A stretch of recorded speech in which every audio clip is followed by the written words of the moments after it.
Balloon campaigns in Korea include both North and South Korean propaganda leaflet campaigns through the use of balloons as a distribution method. Since the Korean War, there have also been a variety of other contents included with the balloons. These campaigns were originally organized by the governments and militaries of the Korean states. However, contemporarily it is mainly South Korean non-governmental organizations who regularly involve themselves in the balloon release events aiming at sending materials censored in North Korea, and various other goods, to the North Korean people. The main motivation behind South Korea has been a desire to support democratization and incite a regime change in North Korea. However, the effectiveness of such leaflet campaigning has been debated. Furthermore, the balloon drops may have worsened tensions on the Korean peninsula. Such launches have also been met with increasing opposition within the South Korean society recently. In contrast, the North Korean state has been mostly targeting soldiers on the Korean demilitarized zone and has merely retaliated to Southern propaganda campaigns.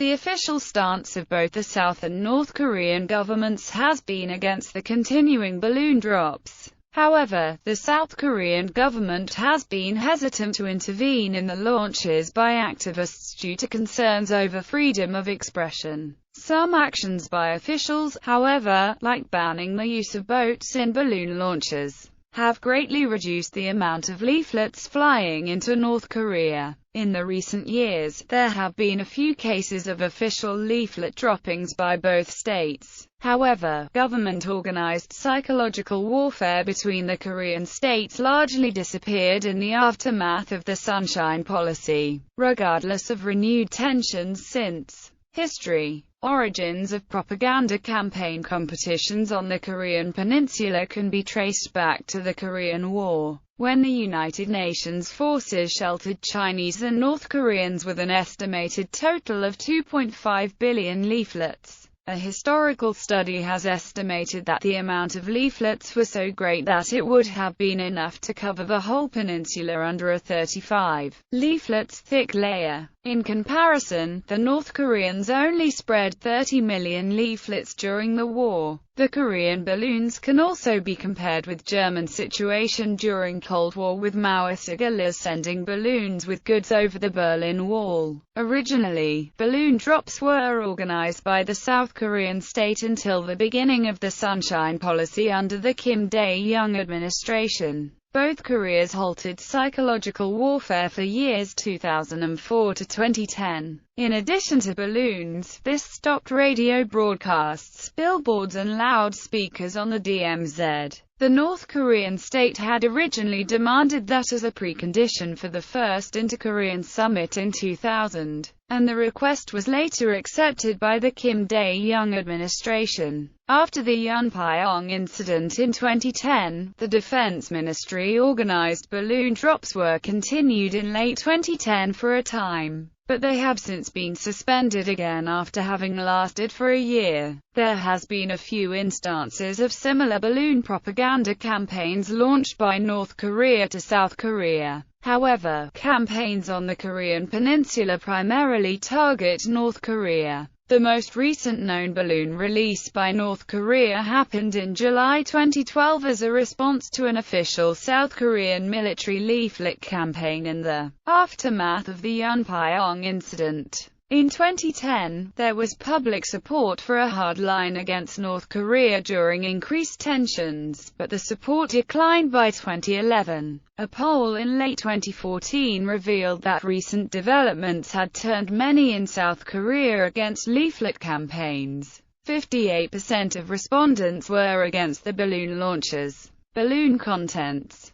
South Korean propaganda during the Korean War was, through its extensive leafleting involving 2.5 billion leaflets, also trying to show the capitalist world's ability to outproduce its communist rivals. A study by I.H. Lee found out that bias against North Koreans in the South Korean society was prefigured in visual forms of United Nations propaganda during the Korean War. In comparison, during the Korean War, North Korean propaganda largely mirrored contemporary Soviet propaganda. Jin Hyun-young claims there has been little change in the contents and aims of the leaflets themselves since the transition from military leaflets to civilian leaflets in South Korea. For instance, North Koreans did not understand words like Hungary or Syria, as they are written in North Korea as Wengari and Rossiya, respectively. The leaflets include a mix of scandals, information and enticements. Some of them are proselytizing for born-again evangelicalism. One leaflet reportedly provocatively compared Kim Il-sung to Jesus in its message, saying, "Believe Jesus Christ instead of Kim Il-sung." During the Cold War, the propaganda competition evolved to resemble a struggle between the two relatively new influences in Korea, communism and Christianity. High-ranking defector Hwang Jang-yeop's actions have also been featured in the leaflets. Our dear siblings in North Korea. Hello North Korean siblings. Around the world, people are always with you. Your difficulties are well known internationally. We hope North and South Korean people will reunite in the near future. Please live a long and healthy life. Stay strong. We love you. We miss you so much. Warning: it is possible that some bad people may have sprayed these socks with poison that could harm you. If you find the socks, do not touch them with your bare hands. Pick them up with tools and store them in plastic bags. If possible, rinse these socks under running water for at least 10 hours before wearing. A letter carried by activist group North Korea Pieces balloon drops by the South Korean government historically included, in addition to the propaganda leaflets, sweets, lighters, tobacco and pornography. Today, the contents launched by non-governmental organizations include various kinds of media, in addition to other goods and essentials. They have sent, for example, US dollars, nylon stockings, instant noodles, booklets, high-quality socks, friendly letters, radios, and DVDs and USB sticks with banned media contents. Choco pies have also been included, as they have become prized and valuable items to barter with. After the Sony Pictures Entertainment hacking incident, many activists have sent copies of the interview to North Korea. Some of these movies sent to North Korea have been cut by the activists with the most offensive parts removed. Some of the leaflets launched today are made from waterproof but light polyvinyl. South Korean organizations involved. Recent organizations involved with the balloon campaigns include North Korean defectors organizations, South Korean evangelical Protestants and conservatives, various organizations of other Christian denominations and United States-based organizations. In the participating North Korean defectors organizations, ex-military members are overrepresented. Women make up to 70% of North Korean defectors, however. It is mainly men from relatively elite or military background who lead the balloon campaigns. The defectors organizations are the most active ones, as the two main organizations for flying leaflets to North Korea are Fighters for a Free North Korea and North Korean Christian Association. Fighters for a Free North Korea campaign for helping North Koreans in direct way. North Korean Christian Association and North Korean People's Liberation Front are among the active balloon-releasing defectors groups.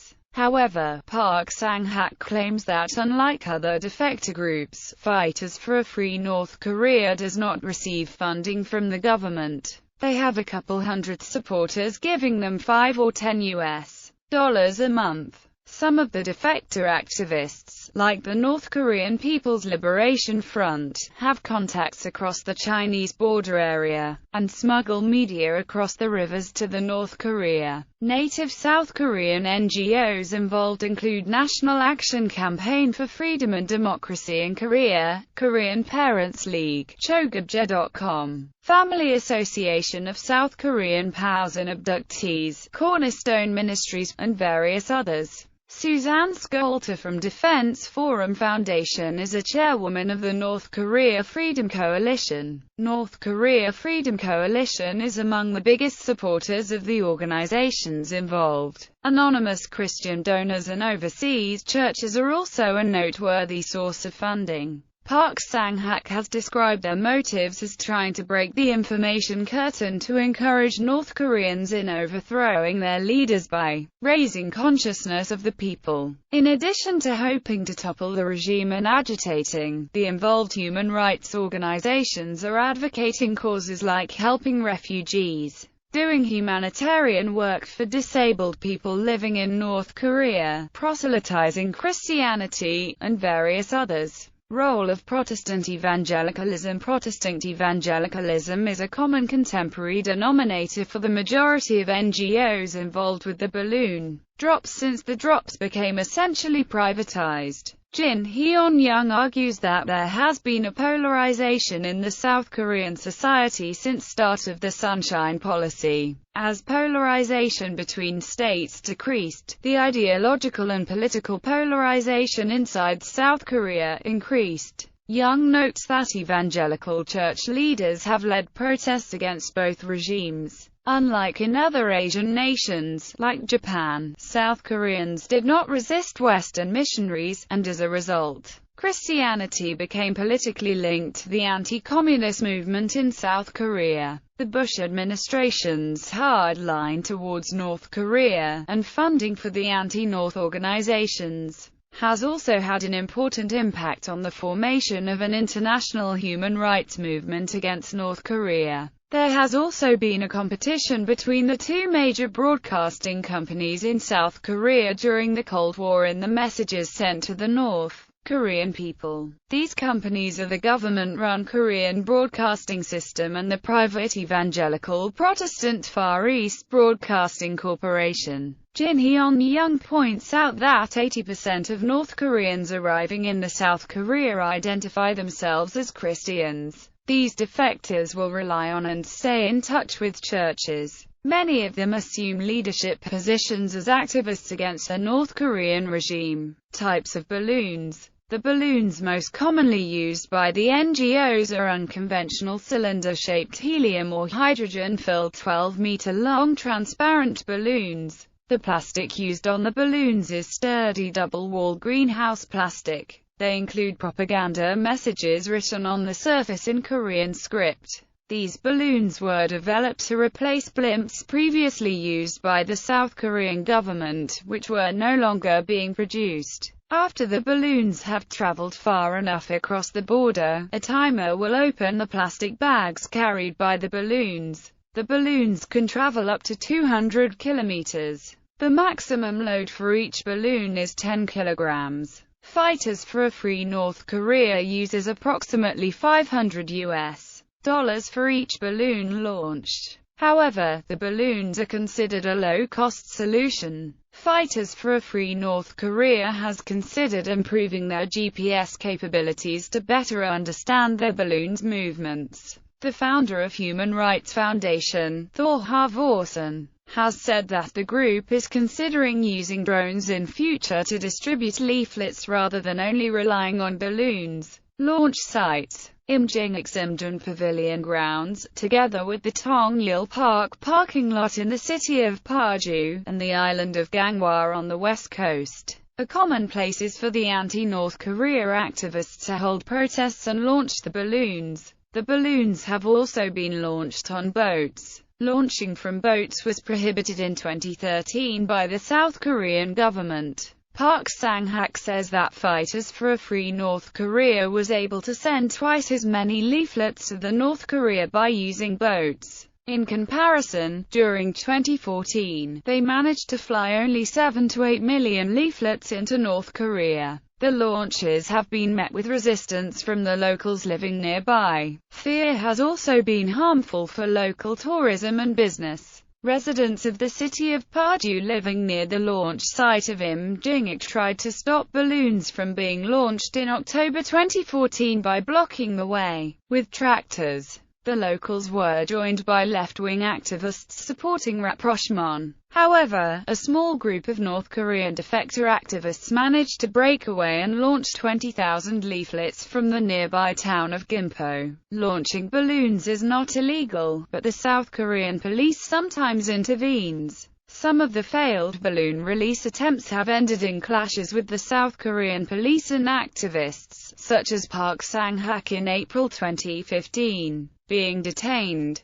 The climate of Korea poses a challenge for the launches, as the winds blow east for 80% of the year and only occasionally blow from south to the north. There has been a case of the leaflets falling over Seoul due to unreliable weather. North Korean counter-campaigns. In addition to using balloons as a means of delivery, the North Koreans have also used rockets to send leaflets to the DMZ. Many of the retrieved leaflets include maps. One of the leaflets found on the DMZ included a map of Cho Dae-hum's route of defection to North Korea across the DMZ. Many North Korean leaflets during the Cold War gave instructions, in addition to maps, to help the targeted South Korean soldiers in defecting. North Korea restored its balloon leaflet campaign in July 2012 during increased peninsula tensions after the failed missile test involving KWANGMYONGSONG-3 earlier in April. The propaganda leaflets targeting western border areas in October 2012 praised pro-North activists and criticized the South Korean Defense Ministry's anti-Pyongyang education program. This leaflet campaign occurred after South Korea resumed their own balloon leafleting campaign after the bombardment of Yeonpyeong for the years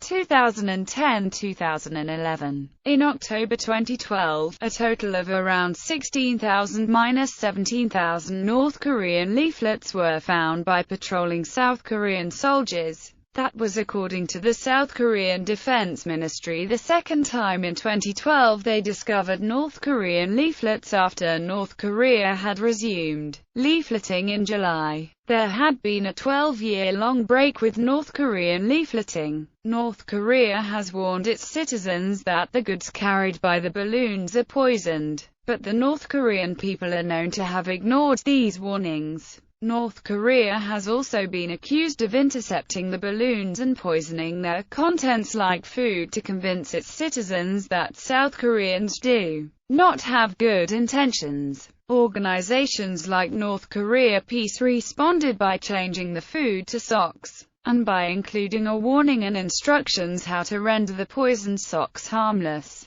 Defector and Korean Peninsula International Peace Organization spokesman Lee Ju-seong stated in 2012 that one pair of good South Korean socks can be sold for enough to feed a child for 2 months with corn. Some of the anti-balloon drop protesters have been accused by activists of being paid counter-protesters supported and organized by the North Korean state. However, there is a genuine opposition, beyond the locals living nearby the launch sites, against the launches in the wider South Korean society. Some counter-protesters object provoking a nuclear state, and believe that a dialogue with North Korean leadership is needed for the reunification of the Korean peninsula. As some defectors dress in military-style uniforms and sunglasses, this has been a point for objections. Additionally, there is an estimated 3 to 5% support for the far left and the Kim regime in South Korea. Government positions.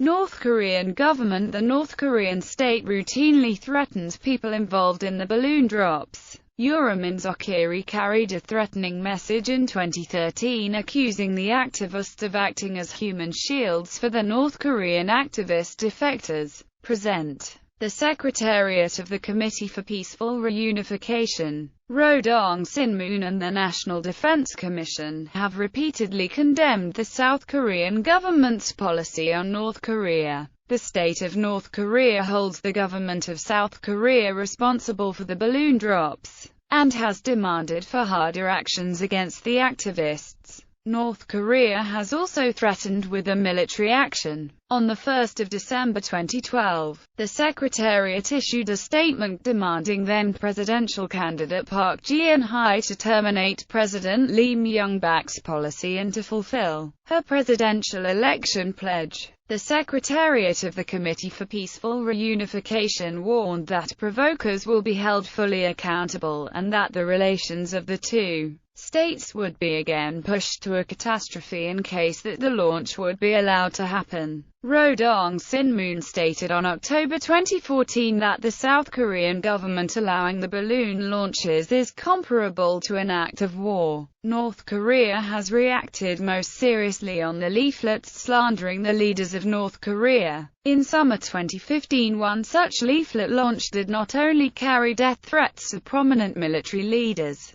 but for Kim Jong-un and his wife Ri Sol-ju too, which provoked Committee for Peaceful Reunification to respond 3 days after the launch. The committee accused that leaflet campaign could not be conducted without a protection from the South Korean National Intelligence Service, Ministry of National Defense or Ministry of Unification. South Korean government. The South Korean police occasionally prevents balloon releases out of fear that North Korea may retaliate and endanger civilians living nearby. The government has claimed that the actions of the activists are within freedom of expression, and has appealed to the activists not to commit provocations towards North Korea. Chairman Kim Moo-sung of the Sae-Nuri Party was concerned that hardline anti-North Korea activists might not be helping inter-Korean relations, after a balloon launch provoked a shootout across the Korean demilitarized zone on 10 October 2014. As a response to the criticism that the government is not doing enough to stop the balloon launches,